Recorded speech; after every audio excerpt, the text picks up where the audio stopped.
با تازه‌ترین خبرهای تاجیکستان و جهان شما را استودیوی مرکزی رادیو آزادی شروع می‌کنیم. شعله گلخواجه هستم. درود. در برنامه 21 نوامبر این موضوعها را داریم. مشتری دستنورس است. شرکت تیسل وجود مشکلات در علاقه موبیلی و اینترنتی را اعتراف کرد، اما گفت به آنها وابسته نیست. دادگاه حکم ابد داد، اما مادر حمله‌ور اساسی به سیاحان خارجی میگوید باید سرپرستان اصلی جنایت دستگیر شده برای کشتار جهانگردان پاسخ بگویند. این کودک من با پرجیز دادم موفقیت نمیکرد گناهش، برای که بعد از خواهر نصیر کبیری شده است این کار پیش خودش نرسیده است. و پشیمانی در عرفه رهایی از زندان. سابق امیر حرکت تندروی حزب تحریر حیله دارد یا صمیمی است؟ تقریبا 19 سال می شود او در محبس است و هیچ وقت این گونه اعلامیه را پخش نکرده بود. اما شروع میکنیم از موضوع دیگر. شرکت تیسل با پخش یک آگاهی اعتراف کرد که از شام 20 نوامبر به این طرف مشتریان برای دسترسی به اینترنت و گفتگوی تلفنی مشکل دارند. در آگاهی نامه آمده است که این وضعیت به شرکت وابسته نیست و فعلا تلاش ها برای برطرف کردن آن جریان دارد. تقریبا یک شبانه روز می شود که مشتریان شرکت تیسل از زنگ‌ها و اینترنت محروم شدند. شرکت تیسل که صاحب بیش از 2 میلیون مشتری است، جزئیات مشکل را شرح نداده است. دادگاه عالی تاجیکستان بعد تقریبا یک ماه محاکمه حکمش را در نسبت عاملان حمله به جهانگردان خارجی صادر نمود. به همین ترتیب حسین عبدالصمدov رهبر گروه حمله‌وران برای عمرباد پشت پنجره خواهد بود. وکیلان دفاع میگویند پیامد جنایت خیلی وزنین بود و از این خاطر دادگاه چنین حکم برآورد. امروز در برابر عبدالصمدov باز 14 نفر دیگر نیز در رابطه به حمله حکم خود را از دادگاه شنیدند. مولا رجب یوسفی با تفصیلات بیشتر. دادگاه عالی تاجیکستان امروز 21 نوامبر حکم عاملان حمله به سیاحان خارجی را صادر کرد. بر اساس حکم دادگاه حسین عبدالصمدov همچون سرکرده این گروه به حبس ابد محکوم شد. همون شخص اساسی عبدالصمدov به جزای یک عمر محرومی از آزادی محکوم کرده شد. نسبت دیگرش 1 سال تا 1 سال 6 ماه جزای محرومی از آزادی، 2 نفر 16 سالی از آزادی محروم کرده شد. مادر حسین عبدالصمدov گفت از حکم دادگاه ناراضی است و از بالای آن شکایت خواهد برد. این کودک من با پرجیز دادم موفقیت نمیکرد گناهش، برای که بعد از خواهر نصیر کبیری شده است این کار پیش خودش نرسیده است. من همه طلب دارم که بیا خپن ما را بیارن، ما بریم با همه خطه ما صحبت کنیم، بعد کارو حل شوند. من خیلی میرم از پیش نران پرکراتور میرم میگم که خیلی بیاریم بکوه نماش هم بیاریم. من نمیدونم که این چی گپ شکیده، خیلی 25 سال خیلی 30 سال این پرجیز نیست. خیلی خونم مستشید. کرامت الله غنی و بهروز صفایف به اشتراک در اتحادیه جنایتی و افراطگرایی متهم میشوند. بر اساس حکم دادگاه اینچنین 12 نفر دیگر از 1 تا 1.5 سالی خود را در پس زندان سپری خواهند کرد. تنها بهرنیسا حیدر و یگانه زنی که در میان گمانبران که به 1 سال زندان محکوم شده است حکمش به تعلیق گذاشته شد، این هم به خاطر داشتن کودک نابالغ. حمله به سیاحان خارجی روز 29 ایول امسال در منطقه سیبستان دنغره رخ داد. در پی آن 4 سیاح خارجی کشته شده، 2 تن دیگر جراحت برداشتند. مولا رجب یوسفی، برات یوسفی، آزادی، دوشنبه. حکم امروز اعلان شده را میتوانید در وبسایت رادیو آزادی www.azadi.org پیدا کنید. اما من رو میارم به موضوع دیگر. یکی از بنیادگذاران حرکتی در ازبکستان ممنوع حزب التحریر اعلان نمود که از عضویت این سازمان افراطی خارج می شود. حفیظالله ناصیروف که در گذشته امیر بخش ازبکستانی حزب التحریر بود، این حرف را در شرایط به زبان آورد که چند ماه بعد از زندان به آزادی میبرد.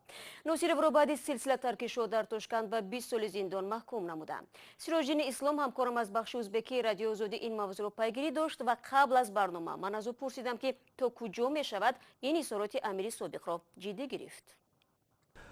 به نظر من واقعا او تصمیم گرفته است که صفهای حزب التحریر را ترک کنند، چون تقریبا 19 سال می شود او در محبس است و هیچ وقت این گونه اعلامیه را پخش نکرده بود. البته این نوار را کارمندان امور داخلی ازبکستان به نوار گرفتند، ولی به نظر می رسد که گپ های حفیظ الله نصیروف خیلی صمیمی است، چون خودش میگوید که پس از فکرانی طولانی، پس از بحث‌های طولانی، او به خلاصه آمده است که این حرکت نادرست می باشد. بعد این من از سیروجین اسلام درباره تاثیر اخراج حفیظ الله ناصرов به فعالیت منبعده حرکت تندروی حزب التحریر پرسیدم. باید بگوییم که حفیظ الله ناصرов از سال 1997 تا سال 1999 تقریبا 2 سال، بیش از 2 سال امیر حزب التحریر بود و خیلی نفوذ زیادی را داشت. او یکی از عالمان برجسته حزب التحریر به حساب می رفت و پیروان زیادی خود را داشت، ولی پس از به حبس رفتن او هزاران نفر پیروان حزب التحریر به حبس گرفته شدند و محکمه ها آنها را به سالهای طولانی حکم دادند. به نظر من این تصمیم حفیظ الله ناصرов خیلی عمیق خواهد بود و البته بعضی ها شاید از او رنجند، ولی مسلمان های زیادی که بیرون از ازبکستان زندگی میکنند و خود ازبکستان البته از این عمل او خوشحال خواهند شد، چون یک عالم برجسته بود و بسیاری ها او را خوب میشناختند. سوال دیگری من از سیروجین اسلام درباره نفوذ فعلی سازمان حزب التحریر در ازبکستان بود. البته ما نمیدانیم چقدر نفوذ دارد در ازبکستان، تعدادشان را نیز ما نمیدانیم، ولی یک چیز دقیق است که از سالهای 1998 تا گوییم تا 2016 حتی 17 هزارها نفر پیروان حزب التحریر به حبس گرفته شد و صدها نفر آنها در محبسخانه کشته شدند. به نظر من از این لحاظ میتوان گوییم که اینها پیروان زیادی را داشتند و در آسیا مرکزی اگر مقایسه کنیم با تاجیکستان و قرقیزستان حتی قزاقستان نفوذ برجسته داشته حزب التحریر و اولین حرکت بار اول در اواخر سالهای 80 پیش از فروپاشی اتحادیه شوروی در ازبکستان پیدا شده بود و البته الان نفوذ زیادی را ندارد چون پیروان زیادش در محبس هستند، ولی در مجموع میتونیم گوییم که امروز حزب التحریر البته تا اندازه شکست خورده است. سیروجین اسلام همکارم از بخش ازبکی رادیو آزادی صحبت میکرد. گفتم میشود یکی از هدفهای حرکت تندروی حزب التحریر بنیاد خلافت یگانه در آسیای مرکزی است. در تاجیکستان نیز عضویت در این سازمان ممنوع است و صدها پیروانش پشت پنجره انداخته شدند. من برمیگردم به تاجیکستان. بعد رئیس زندان نوبت به کارمندان رسید. دادگاه شهر خوجند از بازداشت 6 کارمند زندانی رقم 3 خبر میدهد. این افراد در رابطه با آشوب محبوسان که 2 هفته پیش به عمل آمد دستگیر گردیدند. کیومرثی عطا جزئیات بیشتر را تقدیم میکند. دادگاه مرکزی ولایت سوخت 6 کارمند محبس رقم 3 شهر خوجند را به حبس گرفته است که در میان آنها فرهاد صدیروف سردار شعبه نظام زندان نیز هست. شب 7 نوامبر در زندان رقم 3 شهر خوجند اسیان سر زد که در نتیجه آن 10 نفر کشته و زخمی شدند. آخری هفته گذشته فیض الله سفرزاده سردار زندان هم دستگیر و با قرار دادگاه برای 2 ماه آینده به بازداشتگاه موقتی یا سزا انتقال یافت. سفرزاده را روز 15 نوامبر از وظیفه برکنار کردند. به اطلاع مقامات دادگاه شهر خوجند علیه فیض الله سفرزاده فرهاد صدیروف و 5 همکار آنها بر اساس ماده خنک نظری که از بی احتیاطی باعث به مرگ انسان گشته است پرونده باز نمودند. این ماده در صورت اثبات گناه جریمه و یا محروم ساختن از آزادی به مهلت تا 5 سال را در نظر دارد. قبلا از دادستانی ولایت سوخت به رادیو آزادی گفته بودند که حادثه آشوب در محبس خوجند را یک گروه تفتیشاتی از دادستانی کل تاجیکستان تحقیق میکند. در این آشوب به اطلاع منابع رسمی 23 محبوس و 2 کارمند زندان کشته شده و چند نفر دیگر مجروح گردیدند. اما منابع غیر رسمی از هلاکت تقریبا 50 نفر در این حادثه خبر میدهند. با گذشت 2 هفته از آشوب در زندان شهر خوجند مقامات تا به حال درباره این حادثه اطلاع ندادند. در شمال تاجیکستان میمانیم. مرکز ولایت سوخت به همین زودی ها صاحب راه تنابی می شود. ساختمان چنین راه آغاز شده است و بعد به استفاده دادن آن ساکنان و سیاحان در کابینه ها رود سیحون و قلعه قدیمی شهر خوجند را از بلندی تماشا خواهند کرد. در این باره شادمانی تیم گزارش می‌دهد.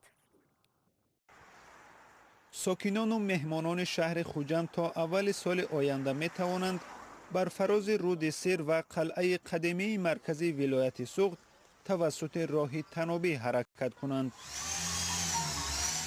در چهارباغ کمال خوجندی ساختمان پایه های این راه تنابی تقریباً به انجام می رسد. طبق طرح این راه 1 کیلومتر طول کشیده از چهارباغ کمال خوجندی تا نزد مجمعه اسماعیل سامانی می رود. بلندی آن بر رود سیر 35 متر خواهد بود.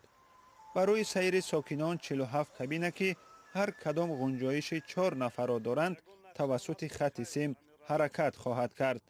سوارشوی از دو جانب صورت می‌گیرد.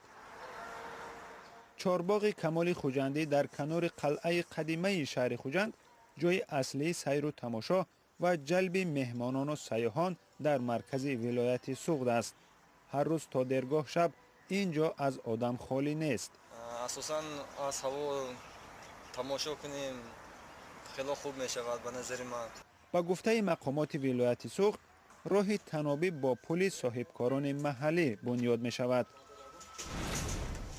برنامه را ادامه میدیم. ساکنان محله در یکی از ناحیه‌های توبه مرکز شکایت دارند که سالهاست اذیت قبرهای فرسوده را میکشند. آنها مجبورند بوی غلیظ اخلاطی را که توسط جویبارها جاری است تحمل کنند. طوری معلوم شد مسئولین از این وضعیت آگاهند، اما چرا تا به حال برای رفع این مشکلی دست به کار نشدند؟ سرویناز روح‌الله و شهلای عبدالله معین کردند. کانالیزاسیون همه قبرها محکم شده رفتگی است. نمی هر روز توزیع نکنی اگر همه جزی شده میره. روزی صحیح بابیف رئیس این محله ناحیه رودکی با تازه کردن جوی نزد بینای استقامتیش شروع می شود. هر هفته همین محکم می شود. او که سر دادن اون قبرها محکم می شود. همین او فقط بین دو دومی دمی بین پنجتا یا پدیزاشون دیگر گودکو برآمده نمیتونن. این هر اون جنگل این قطعه خلق. ساکنان محله استقلال یکی جماعت شهرک میرزا ترسونزاده در ناحیه رودکی هر روز خود را با بوی غلیظ اخلاط و دیدن این منظره شروع می کنند. شبکه ویرانی آب و کوریز زندگی آنها را تلخ کرده است. کودکان میغلطند میمونند. آب کسل زرد هر کسل ها بسیار اینجا به میبیان و میکنن اینقدر تازه میکنن میرن با هم خیلی این کانالیزاسیون خیر. همین دین شب رو آمدن نمیشه وای خانه. ایتای پدیز گشته خانه ندارم آمدم وای پوپشی اومد دستم گرفته بعد پیش مکتب رفته پوشیده رفتم. یگون شرایط نیست. هر ماه 3-4 بار همین خیل میشه. در محل بیشتر از 1000 نفر زندگی میکنند. سالها از سبب کارناشایان بودن قبرهای اخلاطگذر آب حاجتخانه ها اطراف این خانه ها جمع می شود. ساکنان میگن مراجعت چند کرته آنها به مسئولین نتیجه نداد. همه کسا مراجعت کردیم نوشتیم چند بار وای کردیم همه خیلی آمدن گفتن که همین چورش میبینیم ساز میکنیم نه که نه همین سحر او سحر میتیم فقط ما همین هوای تازه تماما نیست در خانه فقط بغرض همین او همین اچسنای تماما یگان خیلی بود هوای تازه ما نمیبینیم. مسئولان حکومت که در جای حادثه حضور داشتند به رادیوی آزادی گفتند از این وضعیت خبر دارند و منتظر تصدیق نقشه گنرالی هستند. این مسئله روسیه قبرها از دوران شوروی ماندگی کمتر در این محله وای شدگی دومای نو دومای بلندوشانه بسیار شدگی 1-3-4 تا دوم قبرهای شوروی майдатар геймплан бояд ба наздикӣ вай шавад. тариқи соҳибкоро мо 1 километр ина аз навсозӣ мекунем бо қубрҳои нав замонавӣ. ساکنان میگویند حالا که فصل سرما است بوی آبهای غلیظ را فرو میشینانند و بریدن برف و باران آن را پاک میکند. در فصل گرما زندگی در این محله طاقت فرسا است. بیننده عزیز، تفصیلات بیشتری موضوع روز و دیگر خبرگزاری‌های رادیو آزادی رو میتوانید در سامانه ما www.azadi.org پیدا کنید. تا ملاقات فردا، خدا نگهداری هر یک شما. باشد.